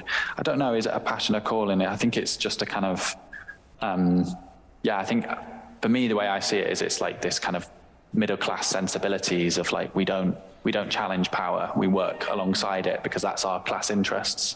And a lot of people historically that work in architecture have come from those things, and I think that's just taught to us, and I think we need to kind of get away from that. And I think that's why we really talk about it as being an architectural worker. We are workers. We're the same as anyone, from the cleaner to a teacher to whatever, and there is a division here between the people that employ you, or the people that own land, and the people that don't, you know, and that do that work. And so I think that was kind of our way to kind of undo that, and I think that connects to that wider, more societal, planetary scale in terms of that exploitation, as I sort of spoke about before, as kind of in the city or on the planet, as again, like, we don't challenge, as a profession, we don't challenge who we work for, or we don't kind of try and change that. We actually just say, oh no, we'll just tweak around the edges, we'll change the colors of the windows, that's where our agency is. And actually I think we should be more confident that we can have a bigger impact than that.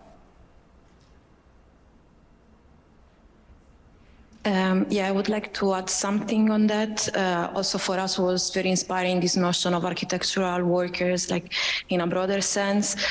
Also, I think it's important, like, to question the notion of qualified and unqualified work, like, because this is also a categorization that legitimizes exploitation or the creation of working poors. So that's why for us, and this also happened because was part of our group, we had a union worker that was part of our group for 1.5 years, and he helped us understanding many aspects of labor in Switzerland. We always thought that if we managed to organize as a union, we should do this with UNIA, because this is where the people working in the building sector are organized. So also this as a way, like, not to create divisions. Yeah. Yeah, maybe I can also add something. But one thing that I think some of us sometimes, like you are doing a project in that way now, and I also did one where we, and then it's still with another company, but where we try to also like go beyond the separation of like the architect and the worker, but where we also employed the workers for a project and did it in collaboration with them. Well, I mean, in the end, the client employed them. But so to try to avoid also this idea of competition and going for the company with the lowest offer in a way. Of course, that's also something you can only do with clients that are willing also to take a certain risk. It's always connected to certain financial risks. But I think in the end, it also completely changes the atmosphere you're working in, and it's like it takes out a lot of stress in a way. But yeah, it's somehow there's still the separation of the architecture worker and the worker, but you're somehow trying to create similar conditions in a way. I think we have some time for questions from the audience. It could also be from Zoom. We will check if there are any questions.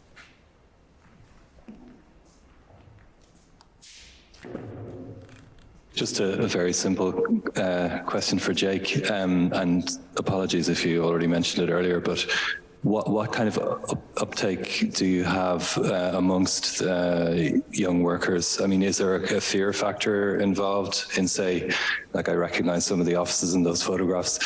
Do you, like these big offices, is that a big challenge to get people to on board? Is there a kind of a fear that if they're seen to be on a union that they might be fired? Or is that your biggest challenge as a union? Yeah. So in terms of members, we have about 400, over 400, but I'm not sure of the exact number. But which is, you know, it's all right. It's not like the sector, you know. What are the challenges? I think at the moment, what we've been doing is what I spoke about in the presentation as kind of activism. In terms of, or mobilizing, we've been kind of calling out for the last 2 years because we've not been in person and saying who wants to join the union, and anyone that's interested has joined now probably, or that knows about it. And I think now we're at the stage where we need to transition into that organizing, and that's about persuading people to join, people that don't already agree with you, because I think we're at that critical point. The reasons that people don't join, I did mention it in the presentation, but I can go back to it, which was kind of like, I guess, fear, as you mentioned, like the fear that they'll get fired, that even just by attending a meeting, as you spoke about, like that's putting themselves at risk. People really scared around that stuff, kind of division. People feeling like, well, actually, if I go into my review and I ask for a pay rise, I'll probably get it, and maybe you won't, but that's fine. I don't care, like, about you. I'm going to get my $3 grand. And if you argue with, you know, so it's trying to persuade those people that actually it's in their best interest as well to work together. Maybe you all get a £6,000 pay rise rather than just you getting your £3,000 pay rise. What else? Yeah, hopelessness, just a kind of, there's no point in even trying. I'm not going to waste my evenings. Tired. Yeah, we're tired. Just like, I'm just going to get on with it. A lot of the time, people just quit. They just say, I've had enough, and I'll just get another job. We were talking about the labour market. I said in the presentation that it's kind of in favour of employers, and I don't think that's necessarily the case. It's kind of shifted slightly, at least in the last few years, to be in favour of workers in some respects, in that there's a shortage of architects, Part 3 architects in London, especially. And so that does give you a lot of power as an individual, but it also gives you a lot more power as a kind of collective. Yeah. And would you consider maybe joining forces with the likes of the ACAN, the Architects Climate Action Network? And there's such a great movement of and these kind of activist groups in the UK, from what I've seen. I know, you know, people like that would be really on board, I would say. Yeah, we've done like joint events with ACAN, in a couple, we've done a few where we got a barrister to talk about the kind of the legality of going on strike for the climate and like what you could do in terms of and it was quite interesting. I could share the thing afterwards, but it's about like the legal loopholes that you have to go through in order to kind of strike for the climate, essentially. But yeah, no, we are talking with them, but they're, I guess, their focus is not trade unionism, and so I guess it's about working together in collaboration rather than necessarily merging. I'm not necessarily saying that's what you were suggesting, but thanks. I think now we have a question from Zoom. Marisa, can you hear us? Yes, forgive me, I'm cooking my dinner as I listen intently. Thank you guys for the discussion. I'm humbled to be mentioned as part of it. I wanted to pose a comment about coming back to the figure of the architectural worker, expanding who we include in that term, and how we think of what we can do with switching from referring to the people who work in architecture as architects to using the term architectural workers. I'd like to ask if any of you in your organizing have reflected on dynamics of social reproduction with regard particularly to like gendered, unpaid, unrecognized labor in the workplace. So for instance, I think back on my own time as someone who was doing a so-called overhead job at an architecture firm, and how it seemed to me, maybe for being in that position, maybe for being a woman, that a lot of my responsibility was like cleaning up or like managing, like going into meeting rooms after a client had been there, and then it's kind of like, oh, who takes all of the coffee cups out, who ends up kind of sprucing things up for the next thing. So think of these very quotidian, routine, almost maintenance tasks, to use another good term. Who's taking those things on? That's another kind of unpaid overtime in a way. Is this gendered social reproductive labor something that any of you in your organizing have reflected on? I'd be curious to hear how so.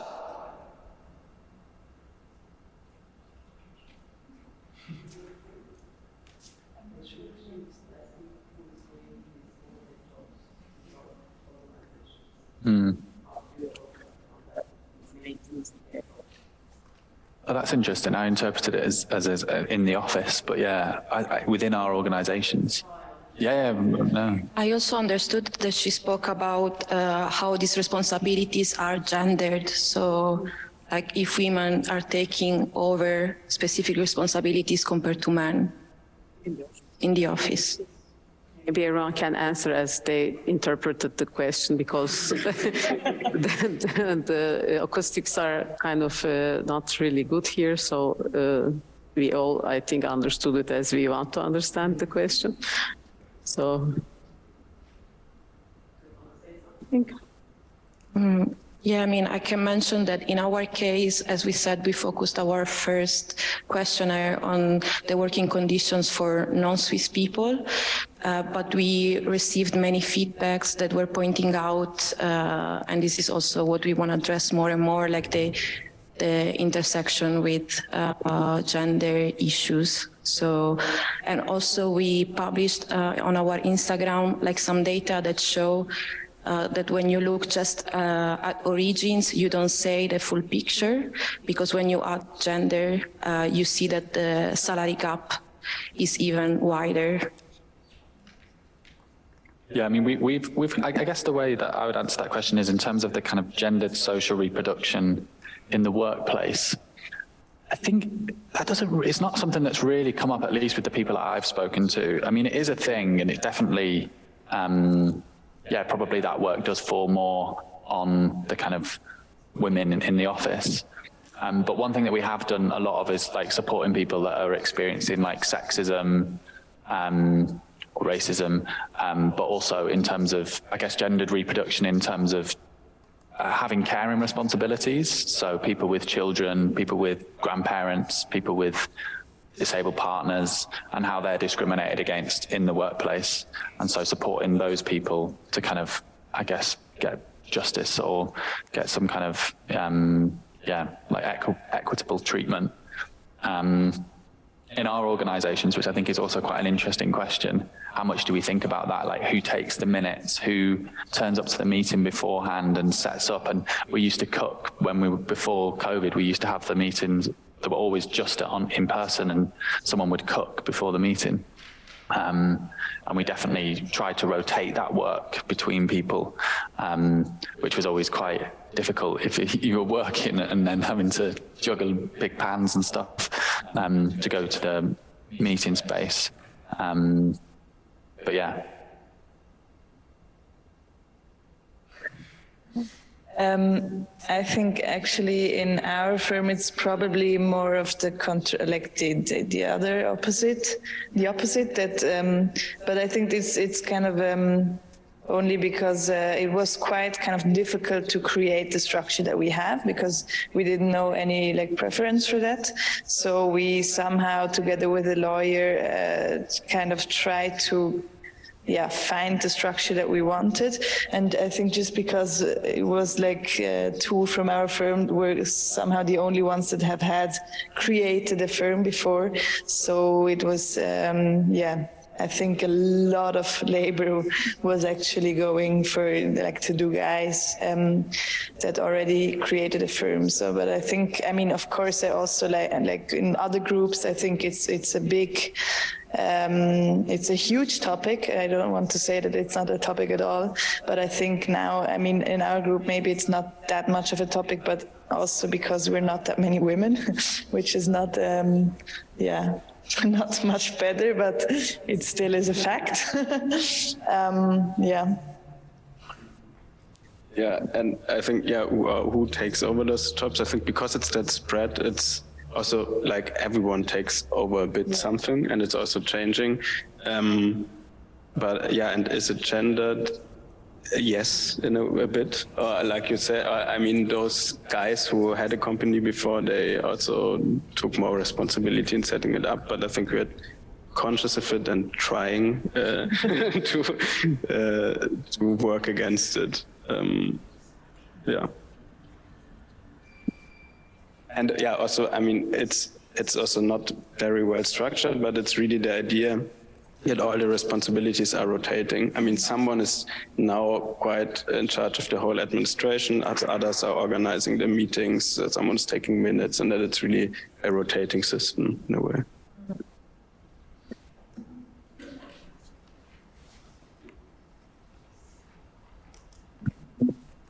There is another question from the Zoom audience, and I think from our audience. Maybe we can have them together, one after the other, and then you can answer, and then we can finish like that. So first the Zoom question, and then I think Petra and Amin has a question. Okay, the question is to Jake. Is a cooperative model like ARGE not generally preferable compared to an organized employees versus employers environment? And what are shortcomings of a cooperative organization? Sorry, could you say that again? Is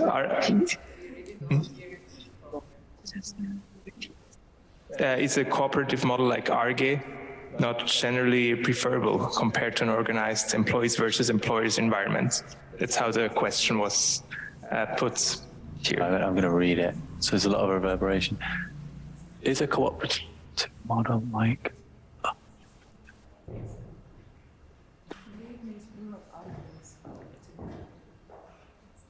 Okay, yeah, that's interesting. So is it better? Is it actually better to have a cooperative? I guess I don't know. I don't think I'll take a position on that. I don't think it really matters. I think the point is that the workers are in control. So yeah, a cooperative is one version of that. I think the reality, and I think something that maybe the point I was trying to make earlier, is that not everyone has the opportunity to set up their own practice. And so the reality is there are a lot of practices that exist, and that's where our focus is. I think it's great. If I set up a practice, I would make it a cooperative. I'll commit to that. And I think it probably is preferable that the employees are directly in control I think what you find with cooperatives is that there's tiered systems of membership. And so Cullen & Studio, which I don't know that it's technically a cooperative, but it runs off cooperative principles in London. They have a kind of, you know, you have to have been working there for a certain period of time to become a partner or things like that. And that, I think that creates this kind of hierarchy of the office, which actually completely destroys any way to organize, because you've got 80% of the people are the boss and you're in the 20% of the marginal. And you're really, you know, if there's ever a redundancy situation, those 20% are probably the ones that are at risk. So I think there is something to consider there in terms of like, and it was a question I was going to ask you both in terms of what happens if you do employ people. And I know you were saying it's not exactly a cooperative model, or you were saying, I'm not entirely sure how you defined it, but, because you have multiple practices. But what will you do if you lose work? And what will you do at that point? Will you be willing to take a cut of your own pay in order to keep that other, you know, is it genuinely going to be an equal relationship, or will it be that power imbalance, even if it is to a lesser degree? Sorry, that's putting you on the spot, maybe. Not so. No, I mean, it's a very good question, and it's a question that we're asking ourselves as well. And I have to say, I don't know. I mean, we are all also consciously in a position that we are not 100% dependent on our practice. So many of us work also in education. The idea is, that everyone becomes a member, but it's also that I think how we think of it now, that it's more in a project logic. So someone comes for a project, works on that project. If it's gone, the work is gone. If something new is coming, it's great. But I think in that sense, it's also, you need a certain stability also to become part of it. That's how I can see it today. Ideally, it would be possible to really like share everything. But I don't know. I think it would be a different model. I think it would be maybe more radical to say we all kind of pay, like all the money we get gets in one pot and we redistribute it. It's not the way that we kind of chose to work, because it was to just start it was a whole new structure, so we just kind of started slowly. Maybe it will happen at the moment. For example, in fall, my project is going to end, and I'm quite sure I will not have a new project. So then I will still be part of Algae, of the corporation, but probably I will look for another job, because we don't have kind of that amount of cash flow that we can kind of pay like all the people. And then just coming back to the question coming from Zoom, I don't think we can say like it's better to have a union or a cooperative, because like maybe just the thing that I wanted to kind of share before in the discussion is that also if you have the privilege of having your own practice, and kind of if you can decide yourself how many hours you work and you have that kind of power yourself, I think there's still, I would love to have a union in Switzerland to kind of have this discussion, like to, as mentioned before, to not kind of come into that circle of like self-exploitation. I think this still can happen also if you yourself can decide the way you work. It's true what you say. Or in order to be really radical, we shouldn't make a difference between the practice and everything else we do. But indeed, it's not how it started. But I also met an office recently, which is like a normal company. It's a Germany GmbH, and they are only 6. But everything they earn, they are also teaching. They are doing different stuff, but everything comes in the same pot, and everyone gets the same. So I think in that sense, in the end, it's also, the company structure is one thing, but then also how you operate, it's another thing. But I also have the feeling, in our particular case, we're also a bit too big and too different, that this would really work. Yeah. Sorry, I just wanted to add on this this thing. I think it's really important also not to basically. I mean, yes, first of all, I think what you mentioned already, you have this kind of privilege to do this kind of work. And I think it's great to have these precedent projects. But on the other hand, if we give up collectively on those big companies and let them do whatever they want, I think it's also a huge mistake in the sense that architects also anyway already only build 1% of the world's buildings. And if we already also give up now on making working conditions better in those big offices, and only the thing is left are these kind of self-exploitative small models, I think we kind of miss the point of really making also a change, because in the end, who is building in Switzerland and who is building for those people? And these are the big architecture companies, I think, which are having these clients. And if you want to kind of also take power in those offices, you also gain power over those clients in a sense. I don't know. I mean, that's a little bit my thought I would just want to add. But I think it's super cool what you're doing. It's just that I think it really needs both. I think you can't play them against each other. That would be a mistake. Yeah, it's not the solution probably. And also in our case, there's also a limit to how much we can grow. It's also something we're constantly discussing because we're sharing the risk. For now, we are all friends in a way. We all know each other. And we trust each other, but if the projects also get a certain size, it's becoming too dangerous. So in a way, it's not really it's just something else. It's not really an alternative to those big offices who do huge projects.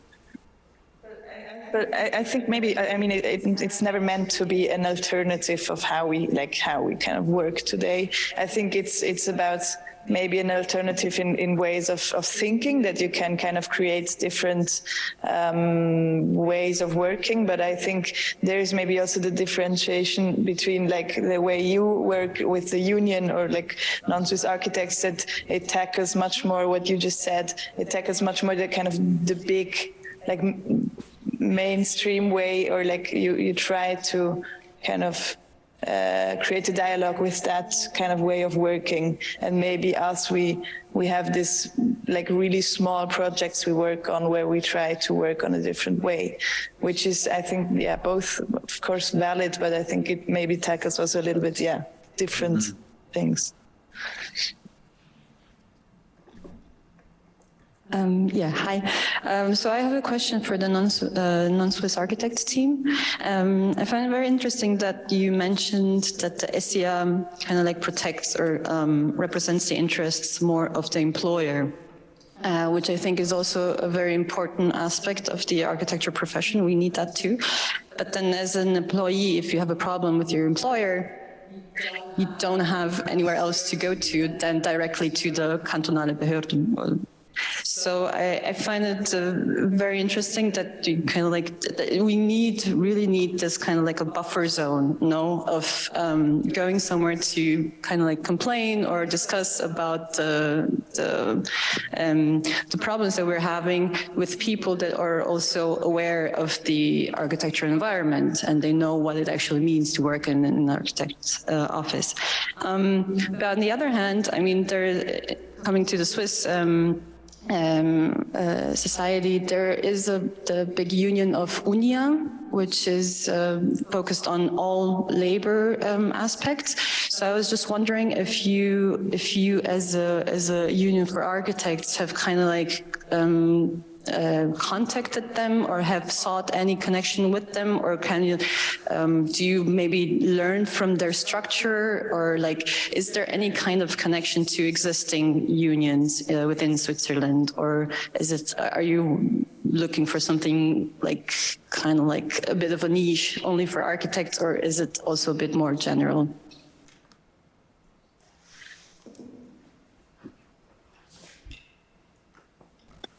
Thank you. As we mentioned, SIA, also if you look at the regulations, it's all about the economic relation between the client and the office. When we look at regulations regarding the working conditions for architects. As we mentioned, there are just some cantons that have collective labor agreements. So about UNIA, yeah, we definitely, I said that before, we thought of them because we know that they are organizing people working in the building sector. So for us, this is a good reason, like to imagine working with them in the future. But to be honest, we are not enough people right now. Like we know that to organize with them, you need to be a certain number of people. And if we will do that in the future, we would also like to keep some of our independency. Like it's also important that you are very clear about the aim of your struggles, that you cannot get completely absorbed by a big union. Yeah. Because our project, I think, yeah, we have the aim of being more active, but we also realized that for some people it was super important even just to talk about some issues, to meet. Yeah, many people were like, finally, we can talk about these things, or the union worker that was with us, it was quite, for him, it was like unbelievable, the working conditions we were experiencing, even though he has a lot of experience with other people working in other sectors. So for now, yeah, this dimension of collecting experiences, like sharing, and it's already quite important. Yeah. Exactly, exactly in this intermediate phase, already giving these kind of advices that you don't know who to ask, especially as a non-Swiss, you don't have your support system that you can ask for a family member, another architect, like you are more alone. And then in this sense, we would like in this, maybe also for the future, but in this intermediate phase, to collect information and to address people in case something happens, go to this, do that, because it's what you can do until now, and I think will be still important for the next phases of our project. Yes. Hello. Wanted to thank you for the discussion, first of all, and had a more general question in the Swiss context, as also a non-EU architect struggling in this respect. I was wondering if you think perhaps there is a danger from unionization in the context of Switzerland, since architecture is mostly done by Swiss and EU architects and less by non-EU architects, for it to repeat the exclusivity that is resulting from the direct democracy system that is found in Switzerland, of pushing non-EU nationals away in the field itself. Yes, thank you. Can you repeat the question? I didn't get exactly what... I was wondering if you, since this field of architecture in Switzerland is it easier without the mic? I was wondering if perhaps there is a danger of repeating exclusivity in the field of architecture in Switzerland through the unionization of it, if it's practiced by majority of Swiss and EU architects, since it relies so much on competition and